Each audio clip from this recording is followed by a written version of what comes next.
Hello, good morning, नमस्कार, आदाब। एक बार फिर से आप सबका स्वागत है वाईफाई स्टडी स्टूडियो चैनल पे। What's a part of Unacademy. So शुरुआत करेंगे आज के दिन की and finally it's day 5th ना। आज 5th क्लास है, हाँ आज 5th है। तो आज हम लोग का 5th क्लास है जहाँ पे आपको प्रीवियस ईयर क्वेश्चंस करा रहे हैं। तो प्लीज़ इस चीज़ को थोड़ा ध्यान दीजिएगा और फोकस करिएगा कि अगर आपने अनअकैडमी के स्पेशल क्लासेस को मिस कर दिया है जो 10:30 बजे और 2 बजे होते हैं, तो प्लीज़ उनके क्लासेस को एक बारी से चेक ज़रूर कर लो। रीज़न बीइंग कि दोनों क्लासेस आपके लिए इंपॉर्टेंट है। एक क्लास जो है वो यूपीएसआई के लिए आपका चल रहा है और जो दूसरा वाला क्लास आपका चल रहा है वो आपका एसएससी के लिए मॉक टेस्ट चल रहा है। चाहे आपका स्टेनो का पेपर हो, चाहे आपका जेडी का पेपर हो, important for both the examinations. ठीक है, तो चलिए अच्छा शुरुआत करते हैं यहाँ पे सवालों के सिलसिले को। और इसी के साथ में इम्पॉर्टेंट मालूम है ना, इस क्लास के जस्ट बाद में आपकी life line that is current affairs 6:45 AM sharp class में हाजिरी दे दिया करिए। जिस दिन पेपर हो उस दिन भी क्लास को देख के जाना। आपको पता है कि इसका रीज़न क्या है, बार बार थोड़ी ना बताया जाता है। चलो शुरुआत करते हैं। हाँ, क्लास के लिंक को एक बार से लाइक और शेयर भी मार दीजिएगा। ओके, पहला क्वेश्चन, अर्जुन अवार्ड जो है ये किसको दिया जाता है? दैट मीन्स कौन से वाले फील्ड में ये अवार्ड दिया जाता है? जैसे कि मैंने आपको बताया था, मेजर ध्यानचंद अवार्ड जो है ये दिया जाता है स्पोर्ट्स के फील्ड में, और ये उस व्यक्ति को दिया जाता है जिसने 4 सालों तक अच्छा परफॉर्म किया हो। पॉइंट टू बी नोटेड, 4 सालों तक, 1 साल की बात नहीं है, 4 सालों की बात है। कई बार ऐसा होता है कि स्टेटमेंट में लिख के आता है और वहाँ पे लिखा होता है फॉर 1 ईयर, तो वहाँ गड़बड़ मत कर देना। यहाँ पे 4 ईयर का पूरा कॉन्सेप्ट लिया जाता है। तो इसका आंसर क्या बनेगा? यहाँ पर आउटस्टैंडिंग स्पोर्ट्स पर्सन को अवार्ड दिया जाता है। चलिए अगला सवाल। और हाँ, एक चीज़ और, वो तो याद ही होगा कि अभी हाल ही में कौन, बताना पड़ेगा या तुम बताओगे? जल्दी से बताना। सबसे पहली तलवारबाज जिसको अर्जुन अवार्ड से सम्मानित किया जा रहा है, और अर्जुन अवार्ड जो है वो शिखर धवन को भी मिला है इस बार का। अगला, the main city of Kashmir valley is, Kashmir valley की सबसे मेन सिटीज में से कौन सी है? तो दैट इज श्रीनगर। श्रीनगर कौन सी वाली नदी के किनारे पर है? तो ये झेलम के किनारे पर है। झेलम रिवर जो है इसका जो ओरिजिन होता है वो वेरीनाग से होता है, जम्मू एंड कश्मीर के अंदर ही। सेकेंडली ध्यान रखना कि ये जो रिवर है ये आगे जाके चेनाब की ट्रिब्यूटरी बन जाती है। वैसे तो ये इंदस की ट्रिब्यूटरी है, हमें पता ही है, बट आगे जाके ये चेनाब की ट्रिब्यूटरी भी बन जाती है, जिसकी वजह से बोला जाता है चेनाब जो है वो इंदस की सबसे बड़ी सहायक नदी मानी जाती है। अगला सवाल पूछा जा रहा है, which is known as the land of midnight sun. Midnight sun land कौन सा वाला हो सकता है? तो सिंपल है, जापान को बोलेंगे। जैसे कि बोला जाता है ना राइजिंग सन लैंड, है ना, तो इस तरीके से ये ध्यान रखिएगा। अगर आपसे पूछा जाए कि 6 मंथ डे 6 मंथ नाइट ये वाला कॉन्सेप्ट कहाँ चलता है, तो ये पोल्स पे चलता है, 90 degree north and 90 degree south. ऐसा नहीं है कि यहाँ पे पूरे 6 महीने तक रात रहती है, मतलब लोग सोते ही रहते हैं सोते ही रहते हैं, नहीं ऐसा नहीं है। यहाँ पे जो सन की लाइट है वो थोड़ी सी डिमिनिश्ड होती है। डिमिनिश्ड का मतलब होता है बहुत ही हल्की हल्की सी रोशनी यहाँ पे पहुँचती है, क्योंकि सन का जो डायरेक्शन है ना वो चेंज हो जाता है, या आई मीन टू से अर्थ का जो डायरेक्शन है वो चेंज हो जाता है। सन तो स्टिल है, तो उसका डायरेक्शन जो है वो चेंज हो जाता है, जिसकी वजह से जो सन की लाइट है वो आपके पोलर एरिया पे थोड़ी सी कम पहुँचती है, और जब यहाँ पे अगेन अर्थ का मूवमेंट होता है तो एक बार में ज़्यादा पहुँचती है। तो दिस इज़ अ कॉन्सेप्ट जो आपको ध्यान रखना है। यहीं पे आपने एक कॉन्सेप्ट सुना होगा दैट इज ट्वाइलाइट, ये भी काफ़ी बार पूछा जा चुका है पेपर के अंदर। अगला, Chilka lake is situated in which state. हलवा टाइप का सवाल है, गलत मत करना। अब देखो बिहार के अंदर, मैं ना बता रही तुम बताओगे, रामसर साइट अभी हाल ही में कौन सी वाली बनाई गई है? करेक्ट आंसर करना, गड़बड़ मत करना। चिल्का लेक की अगर हम बात करें तो ये आपको कहाँ मिलेगी? ये आपको उड़ीसा के अंदर लोकेटेड मिलेगी। एमपी की बात करोगे तो यहाँ पे आपको ऊपर लेक देखने को मिलती है या अपर लेक देखने को मिलती है, आप दोनों में से कुछ भी इसका प्रोनाउंसिएशन कर सकते हैं। तो ये हो गई चिल्का, और रामसर साइट के अंदर इसको भी इंक्लूड किया गया। रामसर साइट में जो सबसे बड़ी साइट है वो भी कौन सी हो जाएगी? वो भी आपको यही वाली देखने को मिलेगी। ठीक है, तो इसको थोड़ा सा ध्यान रखिएगा। अगले पे आ जाओ। अगला सवाल आपके सामने आता हुआ पूछा जा रहा है, बिहू इज अ ट्रेडिशनल। अब यार सिंपल क्वेश्चन पूछा है यहाँ पर, इसमें मतलब कोई रॉकेट साइंस मत लगा दियो। क्वेश्चन में आपसे पूछा जा रहा है कि ये बताओ, just a second just a second just a second, एक सेकेंड। कई बार क्या होता है ना कि अगर आप कुछ काम कर रहे हो तभी आपकी टीम को आपका ख्याल आता है, है ना, कई बार ऐसा होता है। चलिए देखिए, Bihu is a traditional dance form of which state, तो इसका करेक्ट आंसर क्या बनेगा यहाँ पे, आसाम हो जाएगा। जाट जाटिन डांस फॉर्म जो है वो बिहार का होगा। ये देखो अभी भी लोगों की दिवाली चल रही है। अगला लिखा हुआ है पंजाब, पंजाब के अंदर आपको भांगड़ा डांस फॉर्म देखने को मिलेगा। अगला सवाल, London is located at the bank of which river. नमस्ते लंदन मूवी अगर देखी है तो करेक्ट आंसर कर लोगे, नहीं भी देखी है तो भी करेक्ट आंसर कर लोगे। इसका आंसर क्या बनेगा, Thames is the right answer. England की कैपिटल है। लंदन के अंदर आपको सबसे इंपॉर्टेंट हेडक्वार्टर मिलता है किसका, एमनेस्टी इंटरनेशनल का। किसका, एमनेस्टी इंटरनेशनल का हेडक्वार्टर आपको यही मिलेगा।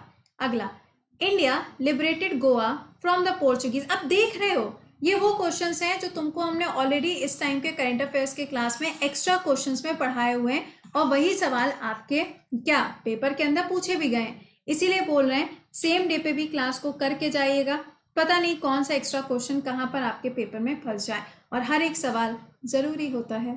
ठीक है, चलो इसका आंसर क्या बनेगा, 1961 ये हो जाएगा लिबरेशन। अगला सुनिएगा, पेरिस जो है वो कौन सी नदी के किनारे पर लोकेटेड है। हलवा टाइप का सवाल ये भी आता हुआ। सीनी नदी के किनारे आपको इसकी लोकेशन मिलेगी। और अगर आपसे कहा जाए वोल्गा, तो वोल्गा रिवर जो है ये आपको रशिया के अंदर मिलती है, और यूरोप की सबसे बड़ी नदी के रूप में भी इसको जाना जाता है। नेक्स्ट पे आइए, नेशनल बायोलॉजिकल गार्डन और national botanical garden, geological survey of India, ये कुछ अलग अलग नाम हैं जिनके ऊपर सवाल बनता है। क्वेश्चन में आपसे कहा जा रहा है कि ये कहाँ पर लोकेटेड है, अरे यहीं है हमारे घर के पास में। इसका आंसर क्या होगा, Lucknow is the right answer. अगर आप लोगों ने सहारा मॉल देखा है तो सहारा मॉल के बिल्कुल पास में, जैसे ही आप सहारा मॉल से निकलेंगे बिल्कुल आपको सामने ये नजर आ जाएगा, बोटानिकल गार्डन है। काफी बड़ा सा बना हुआ है, काफी खूबसूरत सा बना है, कभी आइएगा तो जरूर जाइएगा। अगला, H1N1, व्हाट इज H1N1। अरे यार इतना कॉमन सा सवाल कौन पूछता है, तो ये क्या हो जाएगा यहाँ पे, स्वाइन फ्लू। कुछ दिन पहले की बात है, मैंने आपको H5N8 भी पढ़ाया था, जिसके केसेस आपको पोंग डैम पे देखने को मिले थे। और ये पोंग डैम कहाँ पर है, हिमाचल प्रदेश के अंदर आपको मिलता है। पोंग डैम जो है वो कौन सी नदी के ऊपर बना हुआ है, तो ये आपको व्यास नदी के ऊपर देखने को मिलेगा। इसको थोड़ा सा ध्यान रखिएगा, क्योंकि इसके केसेस जो है ना, ये वाले जो केसेस की बात कर रहे हैं, ये एवियन इन्फ्लुएंजा है। क्या है, एवियन इन्फ्लुएंजा, यानी कि बर्ड्स के अंदर पाया जाता है। ठीक, अगला सवाल, लाफिंग गैस हर पेपर के अंदर पूछा जाता है, बहुत ही कॉमन क्वेश्चन है ये। तो लाफिंग गैस यहाँ पे क्या हो जाएगा, नाइट्रस ऑक्साइड। अगला, the most important ore of aluminium, पहले तो ये जानो इंडिया में एल्यूमिनियम कहाँ पर पाया जाता है। तो इंडिया में एल्यूमिनियम ओडिशा में भी है, छत्तीसगढ़ में भी, झारखंड में भी है। बट ध्यान रखिएगा कि एल्यूमिनियम की अगर हम ओर की बात करते हैं तो ये जो बॉक्साइड है ना, ये फॉर्म आपको मिलता है, प्योर एल्यूमिनियम आपको नहीं मिलता है। तो बॉक्साइड इंडिया में, ओडिशा में, और अगर वर्ल्ड में पूछा जाए तो ऑस्ट्रेलिया के अंदर पाया जाता है। तो ये क्या हो जाएगा, इसका आंसर बॉक्साइड इसका आंसर बनेगा। Next, the mammal which Lay's the egg. अब देखो एग की बात करें तो सिंपल सुनो, अभी रिसेंटली वो बैट था ना चमगादड़, जो ऐसे उल्टा लटका हुआ था, जिसकी ऐसे खूबसूरत सी दो आंखें थी और ऐसे करके स्माइली दे रहा था, कुछ याद आया। ये जो बैट था ये न्यूजीलैंड का बैट था। इसका आंसर कमेंट बॉक्स में आंसर करके बताना कि इसका नाम क्या था, क्योंकि इसको बर्ड ऑफ द ईयर का टाइटल दिया गया है। तो इसका करेक्ट आंसर क्या होगा यहाँ पे, डकबाइल प्लेटिपस। अगला सवाल, कहा जा रहा है लेप्रोस्कोपी इज कनेक्टेड विद, अभी किस चीज से जुड़ा हुआ है, तो ये जुड़ा हुआ है ऑपरेशनल चीजों से, जो कि किसके बारे में बात करती है, गायनोकोलॉजिकल के बारे में बात करेगी। अगला, the fourth state of matter is, अभी आपने देखा भी था किसके बारे में जिक्र किया गया था, तो ये क्या हो जाएगा, प्लाज्मा हो जाएगा। सॉलिड लिक्विड गैस तो ये तो हम सभी जानते हैं, बट चौथा जो है दैट इज अ प्लाज्मा। अगला, कहा जा रहा है which of the following is a mixed fertiliser, mixed fertiliser कौन सा होता है, तो इसका आंसर बनेगा NPK, nitrogen, phosphorus and the potassium. किसी भी सॉइल को अगर सबसे ज़्यादा फर्टाइल बनाना है, या अगर कोई भी सॉइल बहुत ज़्यादा फर्टाइल होती है, तो उसके अंदर हमेशा ये तीन चीज़ें आपको देखने को मिलेंगी। इसमें से कोई भी चीज़ अगर कम होती है तो उसको क्या करते हैं, एक्स्ट्रा हम एड ऑन करते हैं, ताकि उसे क्या किया जा सके, फर्टाइल बनाया जा सके। फर्टाइल बनाने के लिए यहाँ पे यूरिया का इस्तेमाल भी किया जाता है, ऐसा नहीं है कि सिर्फ NPK का ही होता है, यूरिया भी होता है। अगला, cow milk is rich source of, अच्छा वो याद है तुमको, ऑक्सफोर्ड का वर्ड ऑफ द ईयर याद है ना? अगर याद है तो एक बार से कमेंट बॉक्स में छाप दो। तो यहाँ पे पूछा जा रहा है काउ मिल्क जो है इसमें किस चीज़ की मात्रा सबसे ज़्यादा होती है, तो दिस इज विटामिन बी।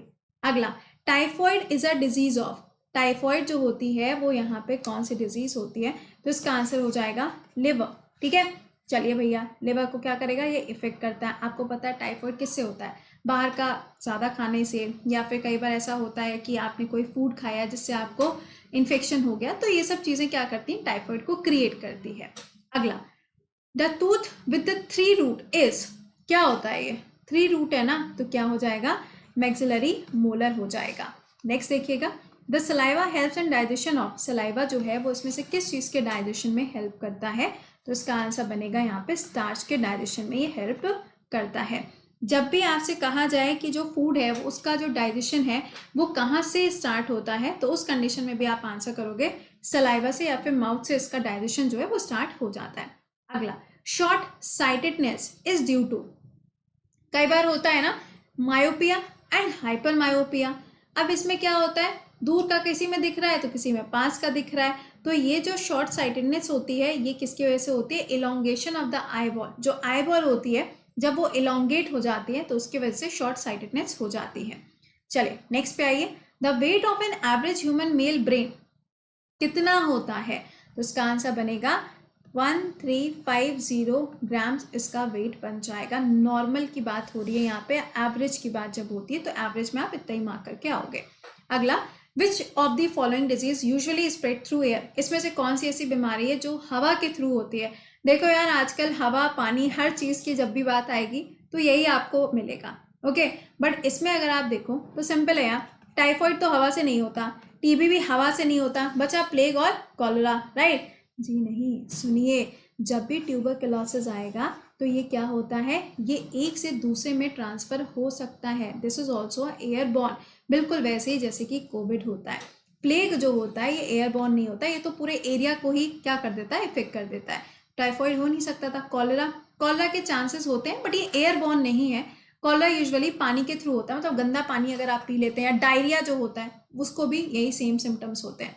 अगला, ओजोन लेयर कहाँ पे भैया पाई जाती है और ये क्या काम करती है, तो ओजोन डे सेलिब्रेट किया जाता है 16 सितंबर को। बस ये ध्यान रखिएगा कि ये क्या करता है, यूवी रेज को एब्जॉर्ब करने का काम करता है। किसमें पाया जाता है, तो स्ट्रेटोस्फीयर वाली लेयर के अंदर ये पाया जाता है। अगला, aviation fuel for jet aeroplanes consist of what, जो जेट एरोप्लेन्स होते हैं उसके अंदर किस चीज़ को पाया जाता है, तो सिंपल है, केरोसिन को पाया जाता है। Next, which of the following is not a gland, इसमें से कौन सी ऐसी चीज़ है जो कि ग्लैंड नहीं है, सवाल में नहीं पूछा गया है, तो stomach is not a gland. Okay, अगला, long distance photography is facilitated by, long distance photography की बात हो रही है तो ये किसके द्वारा होता है, इंफ्रा के द्वारा होगा, इंफ्रारेड के द्वारा होगा। ठीक है, तो यहाँ पे मैंने आपको क्वेश्चंस करा दिए, अब एक दिन आपका और बचा हुआ है, जो प्रीवियस ईयर क्वेश्चंस और बचे हुए हैं वो भी आपको करा देंगे।